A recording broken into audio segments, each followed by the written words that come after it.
We're ready to begin. We're on Daf Ayin Dalid, a few lines from the top. We start with a Baraita. It says as follows: Tanura banan hayu lefanav shene mine ochalin. Borer ve'ochel, borer umeniach, ve'lo yibror, v'imbirer chayav chatat. If someone had two kinds of food in front of him, he had in front of him mine ochalin, various kinds of food. He can take and eat. He can take and leave aside, but he should not take or separate. And if he did separate, chayav chatat. Okay, you can see how confusing this is, and it seems purposely confusing. It's a riddle. It's meant as a mnemonic device. You just remember this, easy to remember, and the paradox in it of having these opposite things will jog your memory and also your curiosity of the students. Like, well, what's going on here? And so rather than have to memorize a whole long halacha, you just memorize this, and it has in code what the halacha is. The problem is it's really, really short staccato, and so we're going to have 5 opinions about what this actually means. Okay, so hayu lefanav mine ochalin. He had various kinds of food in front of him. Now already we confront a manuscript issue because Rashi says don't read the word shene over here. Hayu lefanav shene mine ochalin, which means that Rashi knew of a girsah that had shene, and Tosafot says you should read shene. Well, it makes a big difference to the halacha, because if you say there are various foods there, borer sounds like you're taking out, it could be you're taking out something that you don't want, some garbage from the food. But if it's shene mine ochalin, then that means you're taking one food from another. And so that's going to be a fundamental question, is borer only when you're taking the garbage out of good food, edible food, or is it even taking, you have apples and pears, and you only want the pears and taking the pears? Is that also called borer? And it to a large degree depends on whether you have the word shene here or not. So this might be worth checking the manuscripts. And we'll go to the Geniza site, and we'll see here, Tanura Banan, you see this is the Vilna edition, does not have the word shene, neither does the Venice first edition. However, the very first printed edition by Sensino does have the word shene. The Munich manuscript has shete, and these 2 manuscripts, Vatican and Bologna, which are both Sephardi manuscripts, have just mine without the word tu. So Sephardi manuscripts don't have it, and Munich and first printing do have it, and then somehow it's taken out. So it's a mixed bag. We can see what the halacha l'maaseh is at the end. All right, but that's pretty interesting. Can't decide which one should be correct. Down here we're going to have hayu lefanav shene mine ochalin, and so maybe the word shene creeped up here, and it really wasn't meant to be up here. That's my guess. That's not supposed to be there. And that's what the Sephardi manuscripts have? Yeah, okay. So my guess is it should not be there. All right, good, which is a little bit more mekel in that case. All right, so anyway, what does this mean? We have 5 opinions. Amar Ola, he's Amorah from Eretz Yisrael. I added this in parentheses so we know who they are. We keep track. From the 2nd and 3rd generation. That's what this notation means. He says, Hachikama, this is what that Baraita means. Borer ve'ochel lebo bayom. Borer meniach lebo bayom. He can take, separate, and eat for that day on Shabbat. Or he can take and put aside for someone else to eat, but they have to eat it also that Shabbat. Ulmachar lo yivror, but to separate it for to eat tomorrow, that's not allowed. And if you did that, chayav chatat. Okay, that seems pretty clear. Matkif la Rab Chisda, who's also a little bit later, 3rd generation from the Babylonian city of Sura.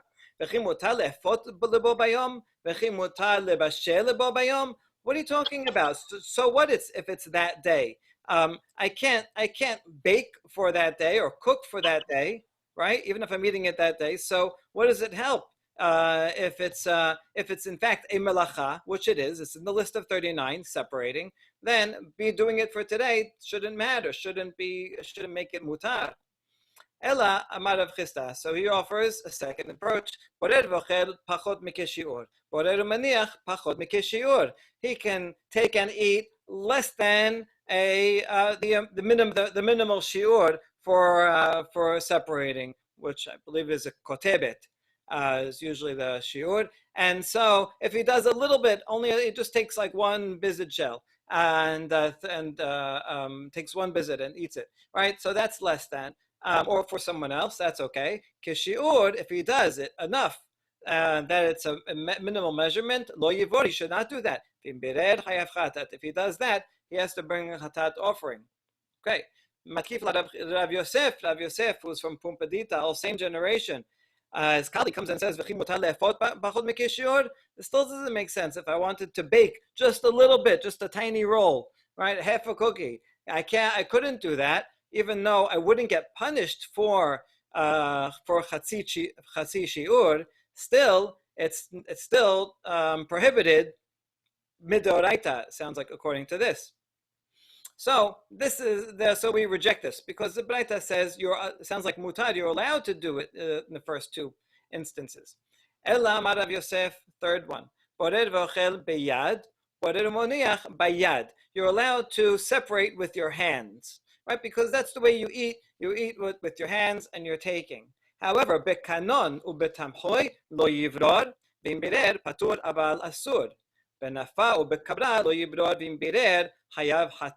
If you don't do it with your hands, but rather use a utensil. This is the first utensil. The first two utensils mentioned, kanon and tamchoy. Kanon is like a funnel, which is not usually used for separating. This would be more for putting things inside a bottle and to make them fit into the top. But if you push it around, you can get the light stuff to stay on top and the heavy things to go down to the bottom. And similarly with a bowl like this, if you tilt it to the side and shake it, you can use that to separate. It's an abnormal way of separating things. So therefore, this you're not allowed to do, but there's no chiyuv chatat if you do it this way. However, if you use a sifter or a strainer, this is the real official way. And so this is the prohibited melacha midoraita, and that would be the last clause that you are chayav chatat. Okay, kanon tamchoy, you shouldn't do, but patur aval asur, meaning patur midrabanan, but you shouldn't do it. Patur midoraita aval asur midrabanan, and the last one chayav chatat. All right, what's wrong with this one? Matkif Rav Hamnuna. There are several Rav Hamnunas. This has to be the third one. Wasn't that also? You said it's asur midrabanan? Asur midrabanan, yes. So it's either... That's generally what... It's either you have to bring a korban or it's mutar deoraita. There's no in-between stage where... No, there could be things like a lav. Remember, like we had one opinion that said lighting a fire is a lav. With regard to the melachot, you're saying it's either... yeah. Well, v'lo yibrod, maybe, possibly that could mean it's only a lav, midoraita, but no punishment. It could be interpreted that way. But the phrase patur aval asur is a great question. In general, in halachic literature, patur aval asur means asur midrabanan. Does it really always mean that historically? That's a good topic for a dissertation. Matkis Rav Hamnuna says, "Mideh kanon v'tamchoy katane midi kanon v'tamchoy katane." Wait a second. Does it say anything in this baraita about a funnel or a plate, a bowl? It doesn't say anything about that. You're pushing too much into this baraita, so that's no good. So Ela Amar Rav Hamnuna, borer v'ochel mitoch hapistolet. Borer maniach ochel mitoch hapistolet. What you can do is you can take food, good that you want, out of the bed, from the peel, from the garbage that you're going to throw out. That's what you're allowed to do. However, pistolet mitoch ochel lo yivror bimbirer chayav chatat. You cannot take the bad from the good, and if you did, chayav chatat. You see, the previous one tried to split it into more cases. This one basically just two cases, yes or no. Matkif Abaye from Pupedita in the fourth generation, he says, Mideh ochel betoch pesot katane. Does it say anything in here in these words about taking the food good from the bad, the food from the garbage? Doesn't say anything like that. So he's attacking him with the very same strategy that Rav Hamnuna attacked Rav Yosef. So he says, no, you can't read all that in. Ella, it's a good question. Should we read all that in or not? I mean, in generally, Peshat, we like to say Peshat means you follow the words exactly what they mean. And, usually Mishnah, we want to know what the Peshat is. But in this case, it's obvious that this is an elliptical statement, right? It's meant to be a riddle, and it's meant to be filled in by a teacher to a student. So I think it's possible that that could be a reading, and you just have to know what the situation is. But he offers yet finally a last opinion. Lamar Abaye, you're allowed to take and eat right away. You can separate for someone else if they're going to eat it right away. Right away, not 1 second, meaning within that sitting while they're there, within that meal. But for later on in the day, even if it's still on Shabbat, that's not okay. If you did that, it's like you're doing it for storage, and that's really the main melacha, is that you're doing a lot of it to store away, and that's not allowed. So all the other ones is not doing the melacha for storage, but rather is the way of eating. It's like derech achila. Whenever you're eating, you have a plate, you're taking something you want now. I mean, it's a normal way. You're not preparing something for long-term storage. So that's the difference between the major case, these distinctions. Amaruha Rabbanan Kamed Rabba, Malehu Shapir, Amar Nachmani. They said the statement of Abaye, this explanation before Rava. Right, their colleague, the students went to the other one and said, "Hey, that's what Abaye says. What do you think?" He said, Nachmani said, "Well, Abaye's nickname was Nachmani because he was an orphan and brought up by Rabbah, their teacher, Bar Nachman. So he was like adopted to the family, and he took the last name of the family. He was known fondly as Nachmani." Okay, finally, Abaye and Rava agree. So, what do you think? Something like this, you'd have some type of nisara that someone remembers. It seems like they're all just grasping at straws. Is it guesses, or is it multiple mesorot, or are they trying to legislate the halacha, and that's why they're uploading their interpretations in order to direct the final halacha. So if they're not trying to legislate, then there's a real problem, because they weren't following the rules of Borer. I mean, this is a staple rule in Borer that like everyone knows. Like everyone who's like religious knows. Oh, you can do this, you can't do that. Like, how do you eat? How do you prepare food on Shabbat? If you don't know it's like lighting candles. You know what you do. You know what your family did. And I don't see them coming. I mean, does the Yerushalmi have something very different here? That's a good question. I didn't check. I'm guessing, Ula is from Eretz Yisrael. I'm guessing that I would have this, but I have to check that. I didn't check the Yerushalmi. Okay, yeah, that's a great point. And it's hard to know, did the early generation know about the later generation one, or is this completely new? Or they have their own tradition, or are they trying to figure it out on the spot, based on the criteria of the wording? Okay, all good questions. And also, did they say this all together, right? Or is this a creation of an editor? Did they each say their own thing in their own yeshiva, right? Not in relation to whatever everybody else said. In other words, possible that Rav Chisda only said his statement. Rav Yosef only said his statement. The matkif la Abaye, perhaps, was not actually said by Abaye, but just a way of linking each of the five together, rather than having a list of here's 5 opinions. Each one rejects the one before and offers a new one, right? Which makes it more interesting, and also we can evaluate what are the pros and cons of each one. Okay, and actually halacha l'maaseh, that is in fact true, because halacha l'maaseh we don't follow only Abaye, the last one, but rather a conglomeration of the last 3. We can, since this is so prevalent, we can look at Harambam. It says haborer ochel mitoch pisolet. Okay, there you go. That's the good from the bad. Right, that's Rav Hamnuna number 4. Or it's even 2 different kinds of food. So you have that word sheneh here. I don't know what Rambam had in front of him in his Gemara, but he does say even 2 foods, that one you want and one you don't want. bekanoto batamchoi patur. Imbedded bayado lechol altar mutar. If you use a utensil, it's no good. If you do it with your hand, so that's C, and you do it immediately, that's E. So he has halacha combined C, D, and E. Not B, chatzisha would not be okay, and le'altar includes even more than bo bayom. So A doesn't. It's not A either, right? So that's interesting, right? That we include all these three. I think this is definitely constructed. You see how it starts in Eretz Yisrael in the early generation, and then goes third generation, and then fourth generation. So it's definitely in chronological order, but not necessarily that we actually meant to reject all of the previous ones. Okay, very good. That's a very important halacha. And we a little bit more about borer. Here you go. Here's the case of two types of food. That's why I think this one did not have the word sheneh, and Abam didn't have to have it either. He's learning one halacha from here. This is good from the bad, garbage, and this one is about two foods. And you take one and eat it, or you separate it for someone else. We have this baraita, but we have two different versions.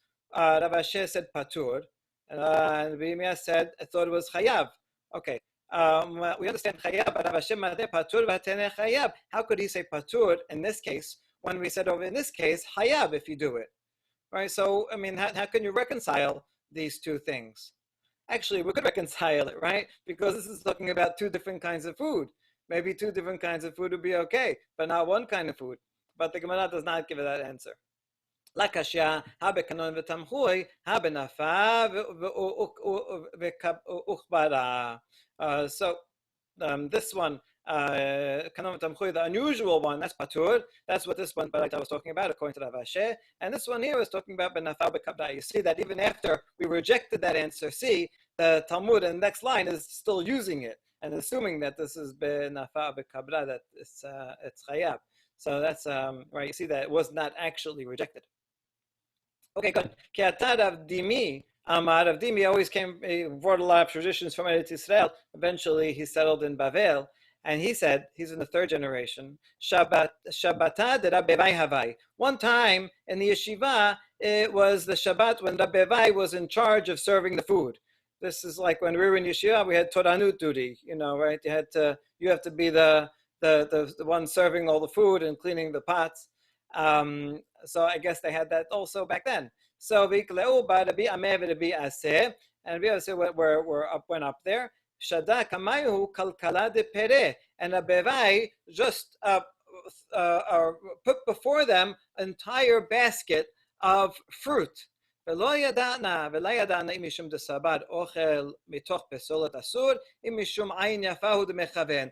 did he present to them the whole basket of fruit? He just dumped it right all in front of him. We don't know if it's because he felt that even taking the good out of the bad is not allowed, and so he didn't want to take the good fruits out of the leaves and whatever else was in the basket. Or because he wanted to be generous and say, I'm not just giving you one fruit or two fruits, I want to give you the whole basket. So we still don't know why he did that, but it would have been, we think of it as a precedent. It's just an ambiguous precedent. Okay. Chizkiah Amar, Haborer Turmosin betoch besolet shelahen hayav.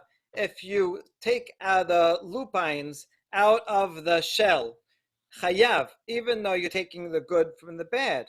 Maybe he thinks that taking food from the garbage is also not allowed. No,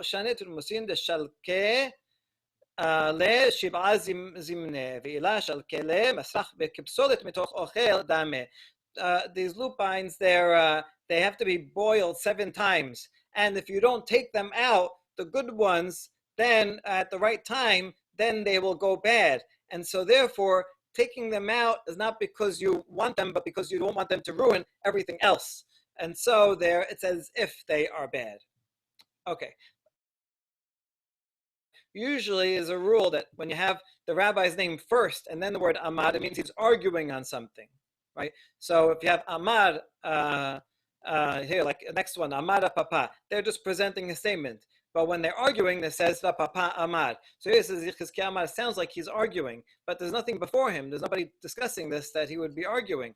I mean, and they say he agrees. So should this be the other way around? Amad Chizkiah. Well, if we check our trusty manuscripts, we will find that the printed edition has Chizkiah Amad, as does the first printed edition, as does the very, very first printed edition by Cincino. However, all manuscripts says Amar Chizkiah, Amar Chizkiah, Amar Chizkiah. And also in the Rishonim, they quote as Amar Chizkiah. So I think the correct version is Amar Chizkiah, which is what it should be, because he's not arguing anything, and somehow the words got switched around. All right, now we finish with Borer. We go to the next thing, Tochen, grinding. Amar Papa, Hayman de Faris. The farim silka hayab mishum tochen. If you mince beets very finely, that's also considered grinding. Even though it's not exactly the same as grinding a kernel of wheat into flour, but you're cutting it very fine, so that's also grinding. Amar ben Asher hayman de salit silte hayab mishum tochen. If you cut up chips of wood small, that's also tochen. That's also grinding. Amar ben Asher ikapid amashachta. And if you're very careful about the measurements of each one, that you want each one to be like a toothpick size, then you are also chayav for cutting. This is the source, for toilet paper. If you cut it on the lines, then it's an extra problem of mechatech, right? So it comes from here. All right, this is also halakha l'maaseh. It's very important. Cutting, chopping salad very finely, like an Israeli salad, could be a problem of grinding. And usually it makes a difference when you're doing it. If you're doing it to eat on the spot, then it's okay, because that's derech achila. That's just like if you're cutting your food in front of you very finely, it's okay, but not to prepare for later.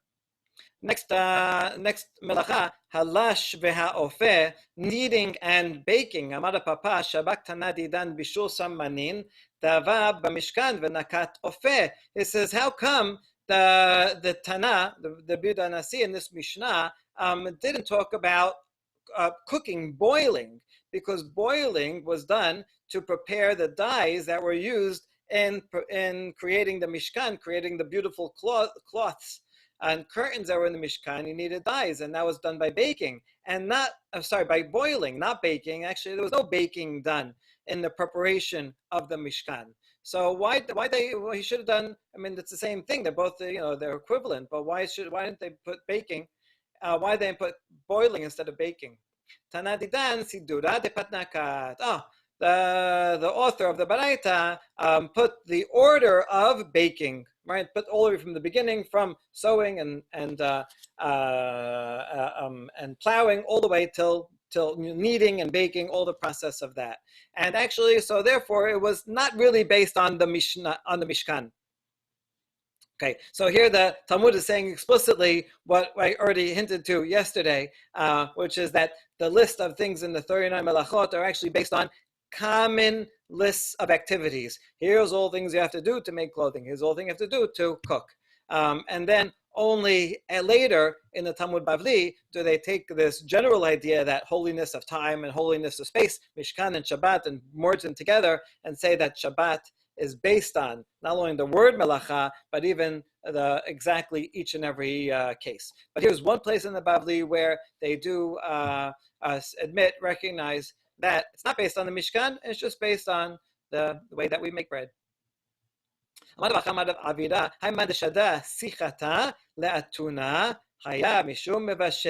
you take a peg and put it in an oven, that's mishum mevashel. Mevashel is not only food, anything. And you're taking this peg, this piece of wood, and putting it in the oven to get hard so that it'll be better for building. That is chayav, also chayav. Pishita, of course it is. Why would you think otherwise? I might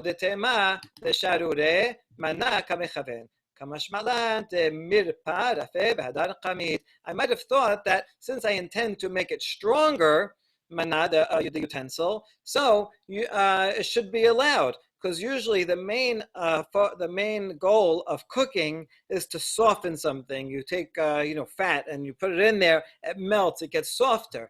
But here, my intention was to make it harder, so that's not the usual goal of cooking. So kamash malan, that even though it's getting soft at first, eventually it will get hard. While you put it in the oven, it'll get soft at first while the moisture comes out. But once all the moisture is out and it cools down, then it will become hard. So therefore, it still is called cooking. אמר רבא בר רב הונא, היימן דאתרח כופרה חיה משום מבשל. If I take pitch and boil it, that is also חיה משום מבשel. Peshita, of course it would be. דתמה כיוון דהדר ואיכושה mala kamash malan. Even though the reason I'm taking the pitch and I'm boiling it to make it soft, so I'm going to put it on the roof, and then it's going to get hard. So since my final goal is for it to get hard, I might have thought it's okay. Kamash malan, that it's also cooking. Right now, it's going to make it soft. Amar Rava, hayman da'abad habita mishum chaya mishum sheba hataot. Tanura chaya mishum shemona hataot. If someone makes a barrel, they violate seven melachot. They have to bring seven korbanot. So we can get into details of making a barrel, but to summarize, the seven would be grinding, then sorting, sifting, kneading, smoothing, kindling, and baking the barrel. Finally, all those would be involved. And if you are making an oven, tanur, then you have to do 8, because with an oven you also have to add a layer of pitch around the edge of mud for insulation. So that would be 8. Marabaye, he says here they're like having a contest. How many melachot could one do for one activity, one process. Marabaye haimanda avad halata. If you make a reed basket, chayav achat esrei hataot, v'yachaiteh lepumeh chayav shalosh esrei hataot. Make a reed basket would require 11 different things, which is reaping and then gathering and selecting, smoothing, cutting them into sizes, setting up the woof, and then setting the woof, and then weaving, and striking the final blow when you're done. That would be 11. And if you create a sewn part on top, I'll show you what that is. This is the oven. And so this is the process for making these items. And here's the woven part on top, a little bit fancier. I guess you could have a tie and close it up.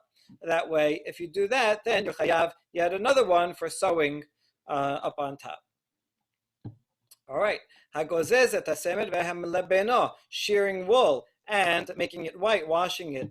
Amar Rabba bar Chana, Amar Rabbi Yochanan, Hatove semesh al gabe behema b'Shabbat, chayav shalosh hataot.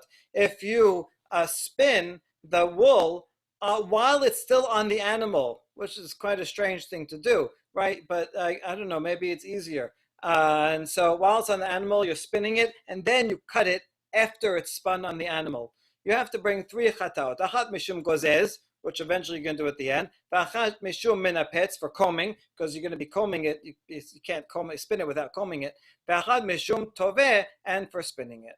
Okay, Rav Kana Amar, אין דרך גזיזה בכך, ואין דרך מנפס בכך, ואין דרך תבוי בכך. That's not the usual way of doing any of these things. Usually first you cut it, and then you comb it, and then you spin it. And you're doing everything all out of order. So therefore, you should not be chayav, because you're doing it in a shinui, in a strange way. ולא, והתניא משמד רבי נחמיה, שטוף בעזים ותבו בעזים. Oh, but we have a statement, a baraita, that says the woman, when they made the cloths for the Mishkan, actually made them while they were still on the animal. Therefore, while doing it while on the animal is called spinning. They're getting this from the pasuk in Vayakel. It says, "V'chol ha'nashim asher nisa liban otana bechokma tavu et ha'izim." They spun the goats. It's a bit strange way to say it. I should have said they spun the wool, right? So since it says they spun the goats, this baraita derived that they spun the wool while it was still on the goats, and somehow because doing it that way made it very soft. It's like extra special super 400 wool. And so therefore you see that it is a regular way to spin. So therefore it should be okay. It should be okay. We can go back to Rabbah. But we answer Chachma Yetera Shaneh. No, those women were super experts and knew how to do this. An ordinary person does not do it this way, and so therefore the Mishnah is only talking about ordinary people in the way it's ordinarily done, not that special way. And so therefore Rav Kahana's question stands, and it should not be chayav for doing it in an unusual way. Tanu Rabbanan. ברייתא תולש את הכנף והקוטמו והמורטו חייב 3 חטאות. If you take a feather, you want to stuff a pillow with it. So if you stick the whole feather in, you ever go on a pillow with a feather and then like they're sticking out, right, the edges of it. So they had a better idea. They would cut off the top and they would cut off the hairs of the feather, right, and then leave just the soft part and use that for stuffing. So if someone who does this, tolesh, you take off the feathers and you clip it, and you strip it off. Tolesh, the first one is taking it off the bird. Chayav 3 chataot. These are all three separate melachot. Printed edition says ve'amad, but then changed to amad, which is correct. And all the manuscripts say just amad. Amad Bishman ben Lakish, because it's not adding to anything; it's just now saying it. Tolesh chayav mishum gozez. So taking it off the bird, that is shearing. Kotem chayav mishum mehatech. Clipping it on the top is cutting. Memaret chayav mishum memachek. And stripping off all the hairs of it is like smoothing out, tanning a hide, which also takes off the hair. Next melacha, hakosher v'matir, tying and untying a knot. Kishirav mishkan hecha havai. When did they tie and untie knots in the mishkan? Amar Rabba sheken koshin b'yetidot ohalim. They did when they had to tie the curtains onto the sides. You see, they tied it down so it wouldn't fly away. So there you go. That's the tying. Printed edition say koshrim, but it's fixed in the printed edition to Amale Abaye, which is correct. All manuscripts say Amale Abaye tells Rava, Hahu kosher amanat lehatirhu. But that's not a permanent knot, right? It's meant to. It's a tent that you're going to move. So that is a tie that is meant for untying. So therefore, it should not be counted. Anything you do temporarily does not count as a melacha.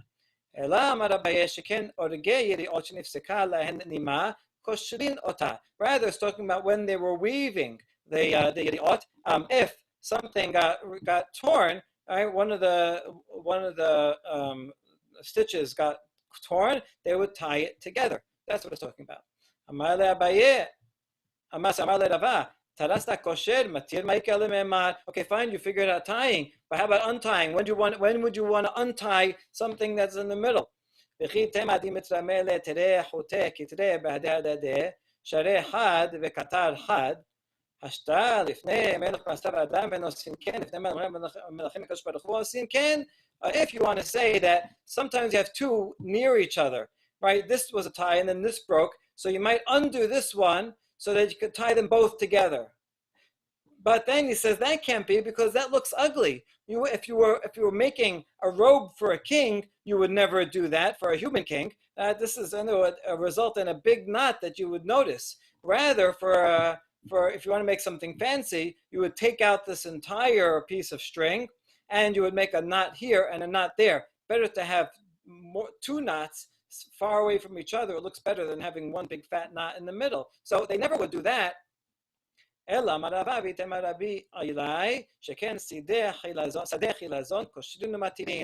is talking about when they needed the dye from the chilazon snail. That blue dye, they would use a net and they would have to tie and untie things in the net. And that's what it's talking about when it says tying and untying in the Mishnah. So it's over here, they take very literally that all the melachot have to be from the Mishkan. Making two weaving a thread twice in two loops. Sewing twice. Hold it. If I just do two stitches, it's not going to last. It's going to come right out. Two stitches aren't going to last, so it should be okay. Of course, that's only if you also tie it. So if you do two and tie it, then you would be chayav for sewing and tying. And the next one, the last one for today, hakoreya amenat litpor, if you cut with intention to re-sew. Kiri ab mishkan mihava, were they ever tearing anything in the Mishkan? Why would they do that? Rabba Rabbi Zerat Damre Tarvaihu, Sheken Yeri'ah Shenafal Badarna, Korain Ba Vitofrin Ota. If what they look at, they examine one of the Yeriot, one of the curtains, and they find that a worm ate through it, and now you have an ugly hole. How are you going to patch that up? Well, the best way to do it is to cut it, make it straight, and then sew it up again, and that's how it would look good. So there you go. They did sometimes cut when they had to repair wormholes in the curtain. Baruch Adonai Olam. Amen ve'amen.